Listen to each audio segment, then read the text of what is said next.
Hello everybody and welcome back to a brand new Doctor Who video where today I'm going to be previewing tomorrow night's episode Once Upon a Time. So yes, we're approaching the halfway point of Doctor Who Series 13, Doctor Who Flux. We're one third of the way through, and tomorrow we've got the middle point of the series in Once Upon a Time, which for me I think is one of the most intriguing episodes so far of this series. Whereas the Halloween Apocalypse, I think we kind of towards the actual airing of it, we started to get some more clues as to exactly what it would be about.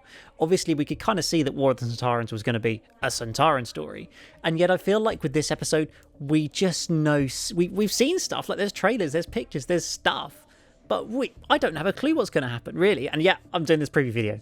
I don't know how that figures, but we're going to try and say something about the episode. I mean, yeah, as you probably saw in the title, my kind of slightly bold prediction is that I think this could be one of the best Chris Chibnall episodes we've seen so far. And I'm sure some of you are sat there saying, well, that's not a very high bar to clear. Huh?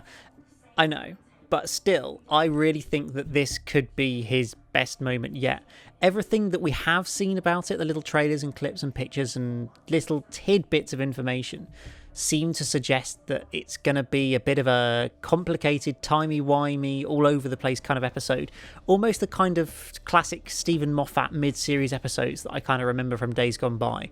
I feel like that's what the sort of form this episode is going to take. I feel like Chris is finally going to rise to the challenge. I'm believing in Chris on this occasion, and I have confidence that actually he's going to bring this all together, and this is going to be the perfect sort of mid-series of this arc episode. I feel like we're finally going to start getting some answers. It definitely feels like we're going to get some more exploration of the division in this next episode. Obviously, we know from the trailers that Yaz and Vinda are in some form going to escape the cliffhanger sort of threat that they are in, the peril they're in. Whether that's through us jumping, to the past, or some sort of cheat way out of it, I don't know, because it seems like they're pretty condemned to death.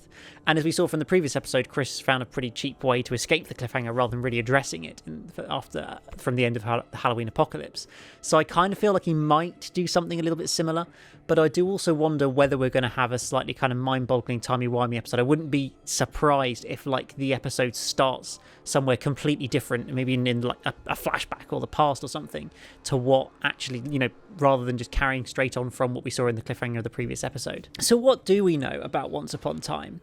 Well, we know that based on the trailers, it features a lot of the Doctor, Dan, Yaz and Vinda kind of together going exploring. Basically, it seems like Vinda's kind of becoming the third companion. Well, probably not quite. I think he's a bit of a different sort of character to just a standard companion. But I think as one of the main cast, this is kind of the episode where he really joins that. However, they may escape the situation from the end of the previous episode. So we know that about it. We know, and I have no idea how this fits in, but we know there's Cybermen in it, that they're turning up, shooting this woman in the ship that I think looks a bit similar to Carbonese's ship. It might actually be his, it might be another Lipari ship, I guess. It could be something like that. So we know the Cybermen are going to take some form. I personally feel like it's actually just going to be a small cameo. They're good kind of trailer bait, and it's throw them in and he's like, oh, exciting, Cybermen, I want to watch that. But I feel like actually they're only going to have a very small role in this episode. Maybe they'll become a bigger threat later in the series. But I'm also like, Chris did a whole big, basically 3-part finale with the Cybermen last year. Last year. So I feel like he's not going to go and, make another massive Cyberman story for the rest of this series either. So yeah, I feel like that could be, like a 5-minute pre-title sequence maybe, or it could just be a little part of the episode. I feel like it's a good thing to throw into a trailer to fill it up, but without actually giving away any real important details. We also know, we saw the shot from the Next Time trailer that shows Yaz and a weeping angel in the mirror of her police car, because it seems like she's a policewoman again there, which poses a whole load of confusing questions about, how is she ending up seemingly back in Sheffield as a policewoman when she's, seemingly completely left the police. She's obviously, they're in the Temple of Atropos right now. They're a pretty long way from Earth. I don't quite, how we're going to reach that point, I have no idea. Again, maybe it's going to be flashbacks and, that she sees a weeping angel in a flashback. I don't know, or an alternative universe. All these things that don't quite make any sense is just why I feel like this story is going to be really kind of mind-boggling. It's going to be all over the place. It's going to be timey-wimey and complicated, and we're going to be going back and forth through different time zones and situations. Is there going to be parallel universes in it? And all of that. I think there's just going to be so much of this complex stuff thrown into this story. Past that, we've had, various sort of intriguing shots in trailers that we've seen. Obviously, the one that, I first mentioned back in my breakdown of the Series 13 trailer, the Flux trailer, when it was the proper trailer was first released, was the shot of what looks like the Doctor falling into what looks like the boundary, and where obviously the Timeless Child was originally discovered by Tecteun, and we originally saw the Timeless Child for the first time, sort of at the bottom of this kind of, purpley bluish sky opening up boundary thing to another alternative universe, was sort of the implication there. And so I do wonder whether we're going to maybe start seeing some flashback stuff in this episode, starting to explain a bit more of the Doctor's backstory from the pre-Hartnell days, the Division days.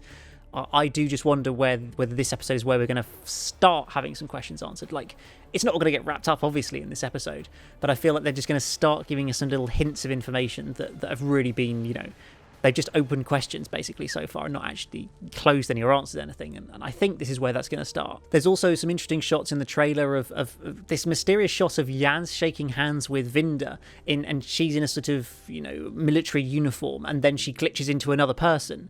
And that was utterly bizarre, and we've got no clue how that's going to, fit into it's probably the most intriguing shot from the trailers, but how it fits in, I really don't know.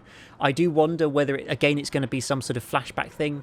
It did kind of remind me of when we saw in The Timeless Children, and we saw some of the flashbacks with Brendan, and we saw that in Ascension of the Cybermen, and then in The Timeless Children, when the Doctor was realising kind of what this whole Brendan stuff was about, and they were recounting, she's sort of, flashbacking through that very briefly.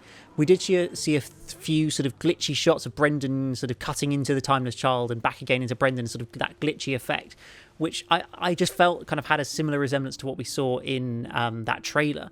So I don't know, is it going to be some sort of, hidden kind of explanation for something that's using different people or glitchy? I don't know. It's just, I don't really know quite what I think. It's just kind of some thoughts, some ideas that could be explained. Maybe Yaz is going to have some secret dark past that we never knew about, that's going to be added or something. I don't know. I guess it's possible, but maybe it's a little bit far-fetched.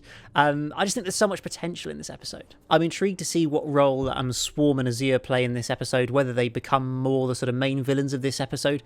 Obviously, we've got the Cybermen in some form in this one as well, but whereas, Carvanista, well, wasn't ultimately, but was kind of the villain of the piece in episode 1. There's a lot going on in there, and clearly the Centaurans were in episode 2. I do wonder if there's going to be much of a main threat in this episode, whether it will become Swarm and Azir now, the Ravagers, or whether it'll be the Cybermen, or whether it'll be something else we haven't even seen on screen yet. And we also have another mysterious character played by Craig Parkinson, who many of you might know, playing Doc Cotton in Line of Duty. Quite a big name actor, I guess, in that sense, or a recognisable actor, playing some sort of mysterious character who surely it's got to be something to do with the Division, something like that. We've seen shots of both Yaz, I think Dan, and Vinda all holding guns that very much resemble the same guns we've seen used by Division operatives previously, both in Fugitive of the Jadoon and in the Halloween Apocalypse. So I feel pretty confident we're going to either accidentally or, they're either accidentally going to come across it, or whether Vinda works for the Division and he's got guns to give out or something. I'm just sure that we're going to get some answers, some explanations, some new stuff in this episode that we just don't know so far. But exactly what that is, I'm at a bit of a loss. Will Williamson be thrown into this episode again and, have some relevance to it? I don't know. He was a bit mysterious in these first 2 episodes, and I feel like really, I don't know where that storyline's going. Maybe that'll be explored a little bit more in this story, because I know they published the official cast list for episodes and things, but I'm also always cautious of taking that with a pinch of salt, because clearly if you well, this is thinking more kind of widely about, secret characters returning, whether it's a famous face returning or whatever. Clearly you're not going to chuck that in the official cast list. So I'm always conscious of, just because that's the official cast list doesn't mean it's every single character that's going to be in this episode. I don't know whether we're going to see anybody, that we recognise in this episode. I feel like at some point in this series, somewhere we're going to get some sort of returning figure, whether it's just, the Ruth Doctor for 5 minutes or something else. I don't know, but I'm sure something like that is going to happen, and, we might get caught a bit off guard by it. And one of the other interesting shots we saw, one of the promo pics, I think it was the Doctor in a seemingly different costume, almost like an inverted jacket, where the sort of darker blue is on the inside, and so the light, just the blues are inverted, and she also had a vortex manipulator on her wrist in this promo pic as well, which was very intriguing. And I don't know, I saw some people theorising, is it like an evil alternative universe version of the Doctor? Is it the Doctor from the pre-Hartnell days that we're seeing in flashbacks, and it's just using the Jodie Whittaker Doctor to kind of tell that story, where it was actually a different, person playing the Doctor back in the day, but we don't see that? Maybe that's some sort of idea, but the Vortex Manipulator, I've got no idea maybe how she got the hold of that. It's not going to be Captain Jack. He's not going to turn up in this series. We can guarantee that. But has somebody else given her one? Has one just, maybe Vinder's got one? I guess it's always possible as well.